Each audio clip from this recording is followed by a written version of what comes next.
Hey, what it do? It's your boy Supreme Uchiha, the God, sharing on. So I just want to quickly talk about Swagkage's tier list of Naruto villains, and yeah, I just kind of want to have my first reaction, have a look through it, and go from the bottom to the top, and let you know who I agree with and who I don't agree with, and why, etc. Now, I just looking at the tier list, I'm gonna completely ignore all father characters because the father, um, honestly, they just don't even register in my mind enough. So I'm really mainly gonna focus on the main characters. So first, we're gonna start with Giganku and Kinkaku. Is it Giganku? I don't know if I'm pronouncing that name right.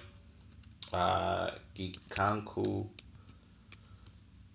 and Kikanku. Yeah, it is Giganku and Kikaku. So I'm sorry if the pronunciation is terrible, but damn. Okay, so he has them in F tier, 100%. I think the story of them somehow be defeating the second Hokage is absolute bullshit. It just doesn't really make sense, considering the power scale that they showed in reanimated form, and if we compare that to the second Hokage and other characters that were reanimated, his power, the powers just didn't seem all that impressive. We got the chubby guy. He's in from the Naruto Part 1. Again, really irrelevant. So I really don't know why he included so much photo characters. And then we got the D tier guys. I think they should all be F tier, to be honest, at this stage. But, they are a little bit better than the F tier. So I'm okay with the D and F tier. Now we go to C tier. He got the Ten Tails Husk. I have no idea why the Ten Tail Husk is there as a villain. I just kind of want to find out where that came from, uh, his whole idea of having the Ten Tails Husk. To me, that just doesn't really add up. So I just want to hear what he says about that. Arguments for like just because you really like him, he shouldn't be up that high. I think that he deserves a spot in S tier. The Ten Tails, whatever, I guess. Another character that I'm like, why did I put you in the tier list to begin with? I guess the Ten Tails was like scary, but that's really it. It didn't have a character. It was just like a mindless monster. So now Indra, I really To me, that's just a stupid reason. So I'm just not. Yeah, there's no point talking about it. I thought he was gonna give a relevant reasoning, but the Ten Tails Husk just doesn't make any sense. Okay, so then, um, so if we continue in the list, we have Part 2 Kabuto, and if you looked at Part 1 Kabuto as well in the B tier. Now, I do agree that Part 2 Kabuto is trash in comparison to Part 1 Kabuto. Part 1 Kabuto is conniving. It makes sense what every action he does, and his arc is good, and I think in Part 2 Kabuto just comes out of left field. He's kind of just, it's not something that you like, oh, you surprised, but it makes sense. Do you know what I mean? It's something that you just like, oh, okay. You know what I mean? I just don't think that Kishimoto did a great job in writing Kabuto in Part 2. His motivations and everything makes sense, but it just wasn't fleshed out enough for us to really, really care. He's just strong and super strong out of nowhere, but again, it just wasn't really fleshed out enough. Now we got Hanzo. Now this is I completely disagree. I think that Hanzo is a much better villain than a C tier. I would put him. Maybe I'd put him in the B tier, B to A tier. I think I'd put him to the B to A tier because Hanzo's role is very, very important and he does it convincingly. So first part is he defeats and he names the Sanins as Sanins, right? But he also lets them go, which kind of shows the type of character he is. And is he even really a villain? Again, I don't really think he's a villain per se. But whatever. Then he kills Yahiko, and that leads to, because he doesn't, he goes against the Akatsuki, and he then eventually gets killed by Nagato, when he after he obtains the six packs, of pain. So I think he's a really good villain. There's nothing really I dislike about him. Now when he's revived, now that was some kind of BS. He seemed extremely underpowered. His reanimated form it just felt like underwhelming considering what we got from him. Before that, it felt extremely underwhelming. So that was the thing that kind of annoyed me, because for a guy that was tutored to be so powerful, it just, I don't know. See, this is the problem with reanimated characters, I think some of them should have just been left dead, and the tales alone would keep them, going. So I think that definitely lowered his points as a villain a lot. So I can understand why I put him as a C here. But I'm just gonna kind of ignore that fact that when reanimated, he just didn't seem nearly as powerful as he should have been. Even though he was reanimated, it's supposed to be weakened. But if you look at like Madara and how powerful he was reanimated, it just really doesn't make sense that Hanzo was that weak. Considering Hanzo defeated all three Saiyans by himself, which should not be known as any easy task. In fact, he was fighting a guy with just a sword that isn't even a ninja, which just doesn't really add up at all. Again, that's just Kishimoto making a bad decision. I think towards the end, the whole final arc was just rushed and not great, in my opinion, at least in the anime. Actually, even in the manga, it wasn't that great, to be honest. But I'll concede a little bit. So then I see, I'm trying to think who they are.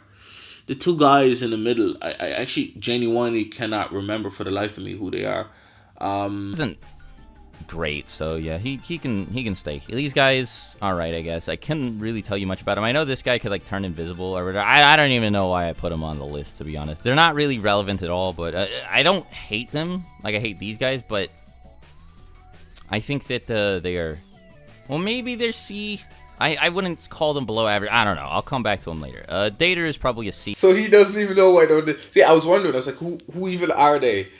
And then he just throws them on the list.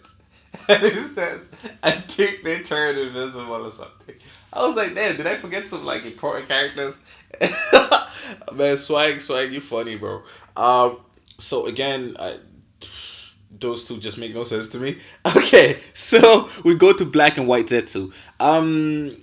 Yeah, so again, like I said, I think Hanzo for me is at least B tier, despite the butchering of the final arc, because I think everybody got butchered in the final arc, almost. So I'd be willing to concede and give him, but I think but then I didn't give it to Kabuto. Okay, fair enough. I'll leave it next to Kabuto. I think I'll leave it next to Kabuto because it's all in Shippuden, so I have to just give it to that. All right, fair enough. Then we go to Black and White Zetsu. Yeah, I think he just wasn't relevant enough for his whole plan. I think if they fleshed him out more and gave him more of a personality, then I think he could have easily been an S ranked or A ranked villain. I'd actually even drop him to D tier. I mean, his plan was so convoluted and stupid. I'm so shocked it worked. Again, I think Kishimoto just rushed the whole last half. So I see Mizuki there, and I don't know who those other guys are, so I just couldn't be bothered. Mizuki, he was in Naruto Part 1. He's the tiger guy. See, whatever, I don't even care. All these guys in this list are just trash, apart from Hanzo. I think Hanzo is really good. Okay, so we go to B tier. So, wait a minute. So... Okay, so in the B tier, he has Kaguya. I think Kaguya is just horrible. Honestly, in all aspects, as a villain, she's just terrible. And she gets a full story arc that's just shoved in there at the end of the final arc. If her character was built up and there was some lore or there was some, kind of like you heard whispers of Madara. If there was any type of whispers about Kaguya, I think it would just made her Kaguya, it would have made her a much, much better character. Because you just learn about her as it happens, and it's just not really convincing at all. I definitely don't think... Okay, Hidan isn't a great villain. I wouldn't put her on par to Part 1 Kabuto at all. No way. I would not put her on par to Part 1 Kabuto at all. So I drop her down to C tier, 100%. I don't think she's good enough to be in the B tier. Then we have the guy with the 5 hearts, our main man Kakuza, right? I'm saying that right. Kakuzu. See, I can't pronounce these names at all. I'm sorry. Kakuzu, right? Kakuzu. I think Kakuzu is a really, really good villain. So his story, I just think he's a really good villain. He's convincing. I know he doesn't get too much of a backstory, but I don't think it's always necessary to give villains a backstory. I don't know. I suppose maybe because I enjoy his fights, but is he a good villain? Thinking about it, I mean, he takes people's hearts, and Yeah, I mean, there's not much I can even talk about him, to be honest. So I can understand why he's this low. Then we have um, Mr. Immortal himself, Hidan. Hidan, yeah, he's a pretty baddish villain. I mean, his only plot line is him killing Sarutobi. Is it Sarutobi? Man, jeez, you'd swear down. I literally don't watch Naruto, um, at all. I swear to God, honestly. But yeah, he's essentially killing Shikamaru's master. His whole plot line. He's not really a great villain. He's not horrible, but he's not great. So I'll accept that. Then we go to Yellow Mask Obito. Or is that supposed to be Toby? I'm gonna just say Toby. Toby is a villain. He's funny. He doesn't really do much. He helps out. He's a fun character, but definitely not a top class character. So I understand why Toby's here. And then next to him we have Deidara. I think Deidara is a very good villain. I think Deidara's. Ooh. Oh. Mm. Deidara. Ooh. Ooh. Yeah, see, I think the problem with a lot of the Akatsuki, they don't get fleshed out enough. Um, like I wanted to know why. I think who was it? One of the characters was like that. Do you know the teacher that was controlled by Orochimaru in season one with the mesh? She seemed to know Deidara, and yet I don't know. There's just not enough. There wasn't enough flesh. So I understand. I don't remember this guy's name, but I do remember the character. And yeah, I mean, I drop him to C D tier because I just can't even remember anything he does. So irrelevant. The next character, the same thing. Although I know who it is, but I just can't think of his name or anything, and irrelevant. I drop him to C D tier as well. And then Kabuto Part 1. Kabuto Part 1, he's not as good as Zabuza, Haku, no, as the sound one, no, not as good as Gara. Okay, fair enough. Yeah, Kabuto can be there. Now, then we have another Otokatu. Man, I can't even say these names, bro. Essentially, the first Uchiha, right? Yeah, I think he's a good villain. His anger and everything makes sense, and he was shoved in there, but for what he had, he was very convincing and he was good. So he's cool. Then we have Danzo. Danzo 8 here. Is Danzo that good? Yeah, I mean, he's convincing. He steals the whole coup. He's the one that got the whole clan killed. So, but he's not split up into two halves because obviously in part one you don't know that he played a role in it. So I think that's very good. I think Danzo is good. Now I would not. There's no. I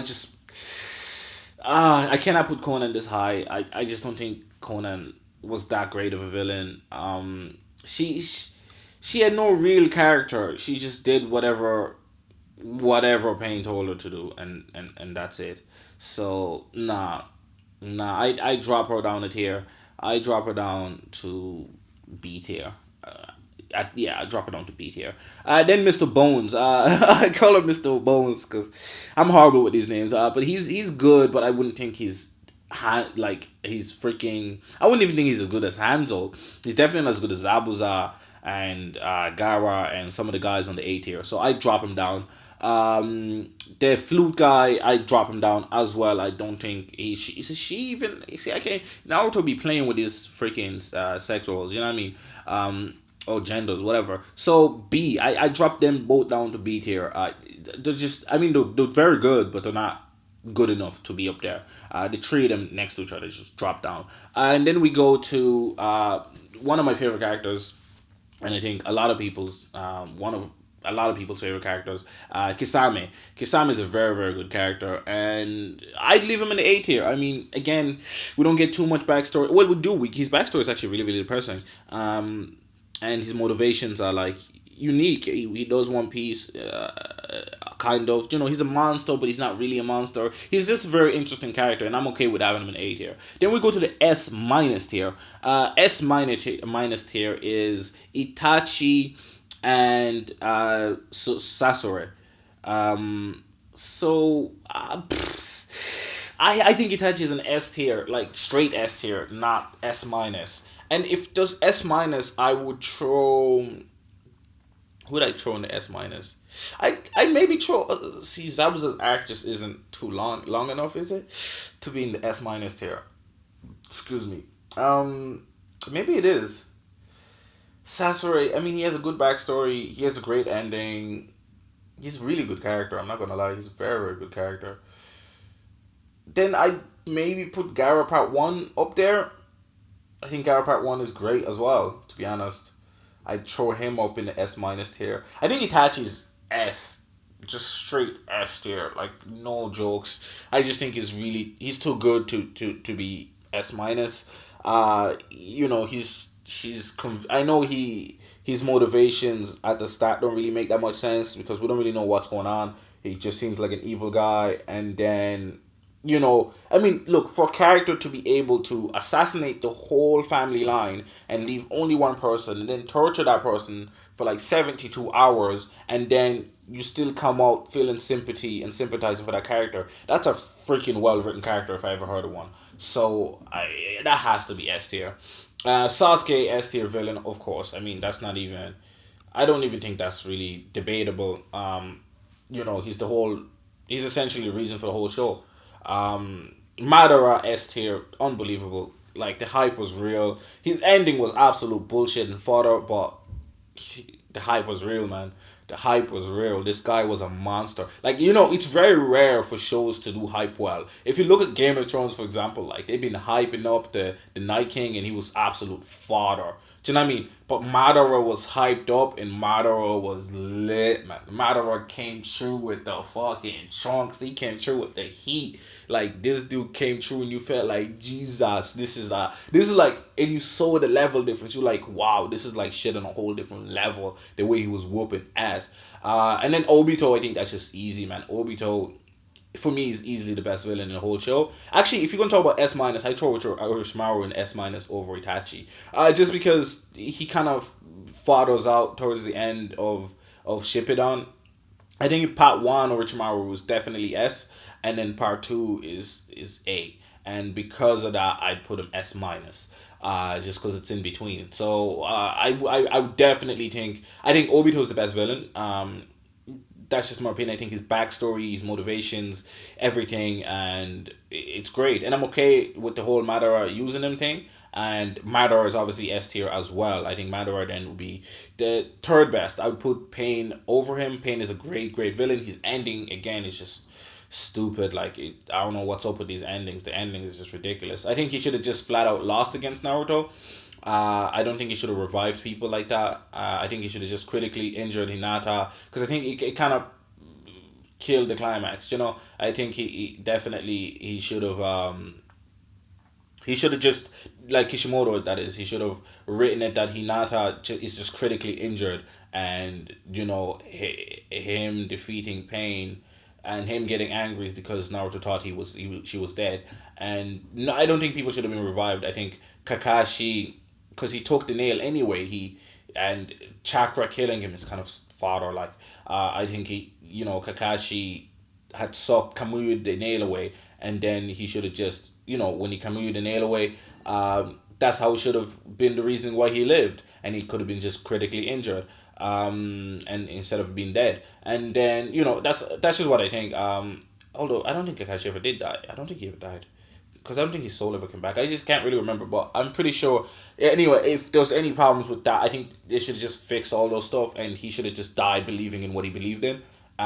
Because that's what made him such a good villain. He was just like, you don't understand pain. And it's kind of annoying that every villain Naruto faces changes their mind. I think, so that's why some of the most interesting villains are villains that Naruto doesn't face, like Sasori. Because Sasori, his change is different. It's like, he felt it himself. Though he was never Tokunutsu out of doing anything.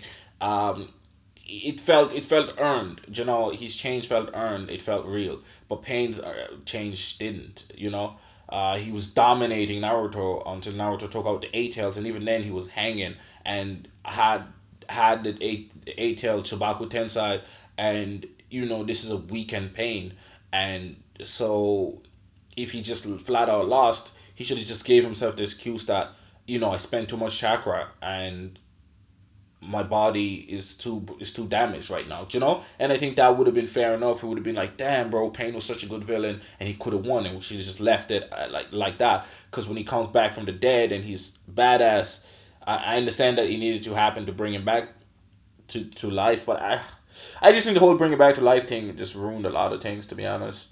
I have too much to complain about, and I love the show. It's one of my all-time favorite shows, but whatever, you can never be fully satisfied, right? But I still think Game of Thrones ending is worse, so you know.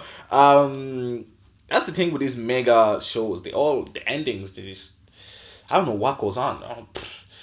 They should just not think about satisfying fan and just make a good ending rather than, I don't know, whatever. Yeah, again, I think the top villain for me would definitely be, I think, Obito first, Sasuke first, actually. Sorry, Sasuke is the best villain. So Sasuke first, just because I think, again, Sasuke's Toku no Jutsu is earned. Do you know what I mean? He goes against Naruto to the very end until they both can't fight anymore, and then he's like, fuck, this guy he still cares, like, after all this shit, and it makes sense, it feels earned, it's real, it's raw, it's not just one fight and boom. You know what I mean? Because Naruto did lose the first fight, but he just kept going, and that's what made it so compelling. But Sasuke first, even though my own favorite villain is definitely Obito, because I never fully considered Sasuke as a villain, I suppose. So Sasuke first, then Obito, then Pain, then Madara, and then I'd go Itachi, and I'd go Orochimaru, and I'd go Sasuke. That would be my order of the top villains. So, his list isn't horrible, but I think some parts of it are just not accurate. But that's just my opinion on it. Let me know what you guys think. Comment in the comment section below. And again, I kept the Okatsu clan away, just because, yeah, it just gets all over the place. And that's really it. Thank you for watching. Leave a comment, leave your opinion. Please like, follow, subscribe, all that shit. Gang, sharing on, off. I'm out.